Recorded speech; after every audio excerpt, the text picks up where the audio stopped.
Alors, voilà la deuxième vidéo concernant les modifications possibles, cette fois-ci sur le design de base. Alors, en fait, ce design va vous permettre de faire vraiment ce que vous voulez à partir de ces pattes-là. C'est-à-dire que vous allez pouvoir donc, choisir la taille du col.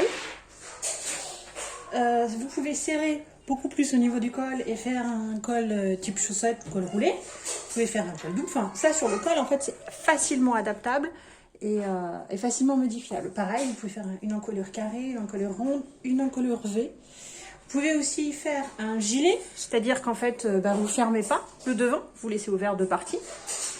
Sur les manches, donc là, moi je les ai descendues à une certaine longueur en fonction de ce que moi je voulais. Mais vous pouvez, en fait, vous fermer vos manches en rejoignant le devant et le derrière, mais vous pouvez soit encore descendre plus bas, soit faire des manches plus ajustées en remontant en fait la fermeture d'emmanchure. Vous pouvez même descendre très bas et puis faire des manches très très larges qui vont être en fait des manches chauve-souris qui vont se réduire au fur et à mesure. Sur les manches, vous pouvez avoir des manches droites, vous pouvez avoir des manches bishop, c'est-à-dire elles sont assez larges, elles se réduisent au niveau du poignet en fait, hop, par un jeu de réduction. En fait, vous diminuez quasiment de moitié les mailles que vous avez et ça sert au poignet. Vous pouvez avoir des manches ballons, c'est-à-dire qu'en fait vous allez faire un jeu d'augmentation qui va faire que ça va arrondir votre manche.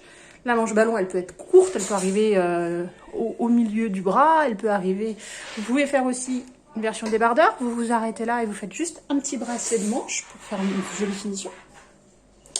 Vous pouvez faire une version homme, une version enfant, vous pouvez faire une version robe, il suffit de descendre, comme c'est en plus un design tout droit, c'est pas difficile, on descend tout droit. Vous pouvez aussi changer la coupe, hop, réduire pour faire plus V.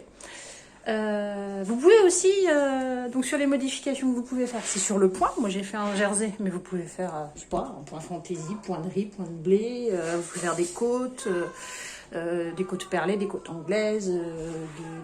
Vous pouvez faire de la dentelle. Vous pouvez faire des torsades. Enfin vraiment, faut explorer tous les points possibles. Vous pouvez complètement mélanger et faire ce que vous voulez. En fait, après c'est assez facile vu que vous avez vos mailles qui sont au départ. Après c'est tout droit, il n'y a pas de jeu d'augmentation de réduction, il y a un petit peu de réflexion à avoir au col, mais pas grand chose finalement. C'est vraiment pas difficile. Et vous pouvez vous amuser sur les couleurs. Au-delà de la marinière, ce qui est bien, c'est qu'on peut faire cette patte-là d'une couleur, mais après le reste, comme on remonte les mailles, on peut changer de couleur là, et on peut changer de couleur là. On peut avoir un dos et un devant différents, tout simplement, en fait, en ne rejoignant pas ici.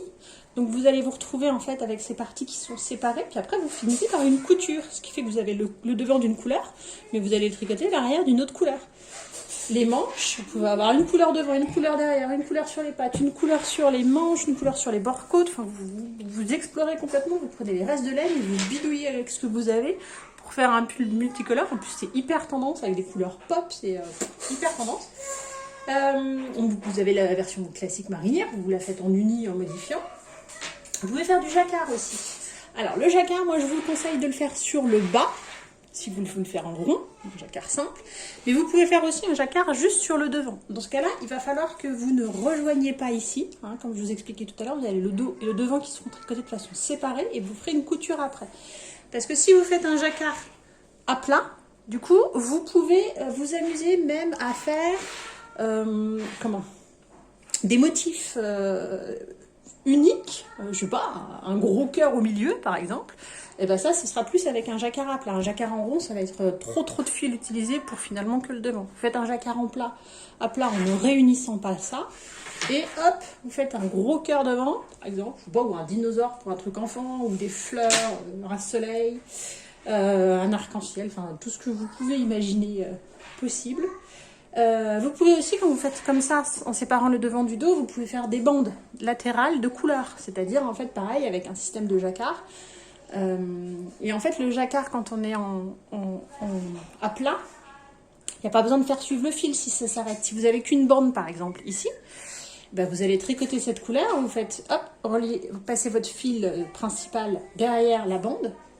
Et puis la bande, en fait, comme c'est un aller-retour tout le long, hop, vous restez sur cette partie-là, elle ne va pas suivre l'autre couleur. Si j'avais fait une bande blanche ici, mon blanc serait resté là, et le bleu serait passé derrière le blanc pour aller faire de l'autre côté. Donc vous pouvez, avec ce design-là, vous pouvez largement vous amuser à faire aussi un jeu sur la partie verticale du pull.